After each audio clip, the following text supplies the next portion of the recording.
बौनी बहू की दिवाली। रामपुर गांव में दिवाली की तैयारी बहुत धूमधाम से चल रही थी, लेकिन उसी गांव में एक बहू ऐसी थी जो सबसे छुप कर रहती थी। उसका कारण ये था कि उसकी लंबाई बहुत कम थी। उसका नाम था काजल। दिवाली आने वाली है। मैं अपने घर की खिड़कियों पे पेंट कर देती हूँ। सासू माँ और मदन जी ये देखकर बहुत खुश होंगे। काजल पेंट लेकर खिड़की पर पेंट करती है, पर ज्यादा ऊपर वो पहुंच नहीं पाती। वो उछल उछल के कलर कर रही थी। तभी वहां से एक औरत जाती है और उसका मजाक उड़ाने लगती है। अरे, ये किसका बच्चा है जो दीवार खराब कर रहा है? अरे बेटा, तुम बहुत छोटे हो, अंदर जाओ। उसकी आवाज सुनकर काजल पीछे पलटी तो पड़ोसन हंसने लगी। अरे, ये तो मदन की लुगाई है, लुगाई। अरे अंदर जाओ, अंदर, वरना कोई तुम्हें बच्चा समझकर गोद में ले जाएगा। तभी काजल की सास वहां आती है। तुम औरतों के पास कोई काम धंधा नहीं है क्या? जब देखो मेरी बहू का मजाक उड़ाती रहती हो। हम कहाँ मजाक उड़ाते हैं अम्मा, ये तो खुद ही एक मजाक है। नवजात बच्चा भी इससे बड़ा होता है। चुपचाप जाओ यहाँ से। मैं त्योहार के समय लड़ाई झगड़ा नहीं करना चाहती। बहू, तुम अंदर जाओ। शाम को यार काजल, जल्दी चलो। कल नहीं परसों दिवाली है। चलो, आप दोनों को साड़ी दिला दूं। अरे बेटा, तू मुझे छोड़, बहू को ले जा। मुझे साड़ी की कोई जरूरत नहीं है। तेरे पिताजी के गुजर जाने के बाद मेरा कोई त्योहार मनाने का मन नहीं करता। माँ, जिसका पति नहीं होता, क्या वो कपड़े पहनना बंद कर देता है? हाँ सासू माँ, चलिए ना। चल अच्छा, गुस्सा मत हो। तीनों मार्केट जाते हैं। पहले दिवाली का सामान खरीदते हैं और फिर साड़ी की दुकान पर जाते हैं। इन दोनों के लिए साड़ी दिखा दो भैया। अरे भाई साहब, आप इस बच्ची को क्यों साड़ी पहनाते हो? भाई साहब, ये मेरी बीवी है। क्या आपने बाल विवाह किया है? मैं अभी पुलिस को फोन करता हूँ। कम से कम 10 साल की जेल होगी तुम्हें तो। भाई साहब, मैं कोई बच्ची नहीं हूँ। मेरी उम्र 25 साल है।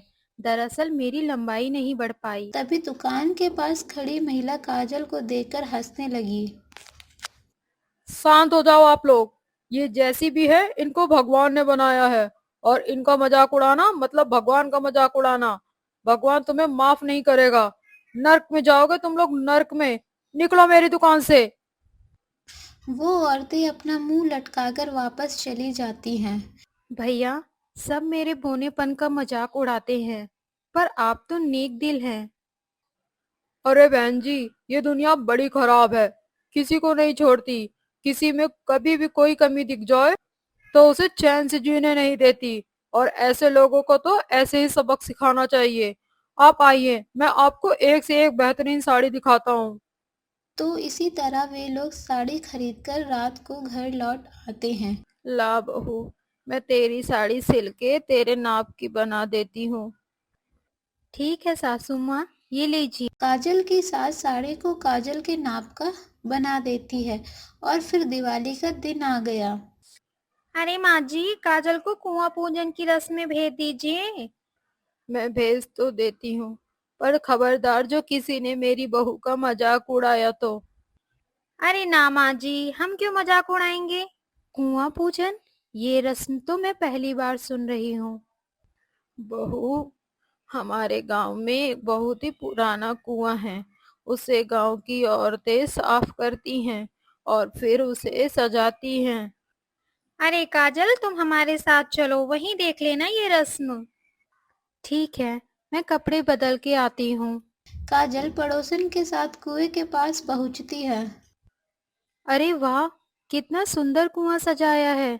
पर ये सब क्यों? अरे बेटा, ऐसे बड़ों वाले सवाल नहीं पूछते। चलो, अब पूछ ही लिया है तो बता देती हूँ। ये हमारे गांव का बहुत पुराना कुआं है। हर दिवाली पर गांव की सभी बहुएं यहाँ आती हैं और यहाँ पूजा करके यहाँ का जल पीती हैं। ये कुआं हजारों वर्ष पुराना है। कहते हैं इसमें गांव के देवता निवास करते हैं। अच्छा अच्छा, ये मेरी पहली दिवाली है ना, इसलिए मुझे इस कुएं के बारे में नहीं पता था। काजल कुएं को देखती है। जब से मैं ब्याह के आई हूँ, ये कुआं ऐसे ही पड़ा है। ये कुएं का पानी तो बहुत गंदा लग रहा है। कहीं ये पानी प्रदूषित तो नहीं हो गया? मेरे चाचा ने बताया था, कुएं का पानी प्रदूषित है या नहीं जानने के लिए नीम के पत्ते डालने पड़ेंगे। अगर पानी का रंग बदल जाए तो पानी प्रदूषित होता है। काजल पास के नीम के पेड़ के पास जाती है और पेड़ पर चढ़कर नीम के पत्ते तोड़ लाती है। मैं ये पत्तियां कुएं में डाल देती हूँ ताकि पता चल सके कि ये पानी प्रदूषित तो नहीं है। काजल जैसे ही कुएं में पत्तियां डालती है, कुएं का पानी का रंग बदल जाता है। बहनों, ये कुएं का पानी प्रदूषित है। ये कुएं का पानी कोई मत पीना। ओहो, अब ये बच्चा बताएगा कि कुएं का पानी प्रदूषित है या नहीं। खबरदार, जो मेरी बहू को किसी ने कुछ भी कहा तो। अरे तो इसे समझाओ, सालों की परंपरा में टांग ना अड़ाए। काकी, मैं सच कह रही हूँ। मेरे चाचा वैद्य थे।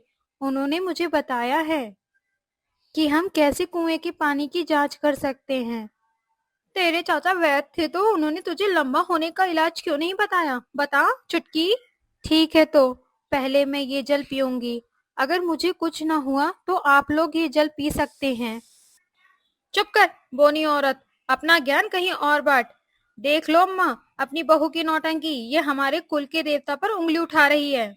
काजल उन्हें समझाती रही पर कोई नहीं मानता। पर राधा तुरंत जल लेती है और जल पीते ही काजल बेहोश हो जाती है। हे भगवान, क्या हो गया मेरी बहू को? मदन, जल्दी से डॉक्टर को पास ले चल। मदन काजल को हॉस्पिटल ले गया, जहां गांव के लोग भी उपस्थित थे। 1 घंटे बाद काजल को होश आता है। इनकी किस्मत अच्छी थी कि ये बच गई। जिस पानी को पीकर ये बेहोश हुई थी, पानी को मैंने लैब में चेक करवाया। वो पानी बहुत खराब था, जिसे पीकर कोई भी नहीं बच पाता। सभी औरतें काजल से माफी मांगते हैं और अब उसकी बोनेपन का मजाक नहीं उड़ाती थी और उसके साथ हंसी खुशी बात करती थी। तो दोस्तों, कैसी लगी आपको हमारी वीडियो? अगर वीडियो अच्छी लगी हो तो प्लीज लाइक कर देना। और हाँ, अपने सुझाव कमेंट बॉक्स में जरूर ड्रॉप करना। और नेक्स्ट वीडियो की नोटिफिकेशन पाने के लिए प्लीज चैनल को सब्सक्राइब कर लेना।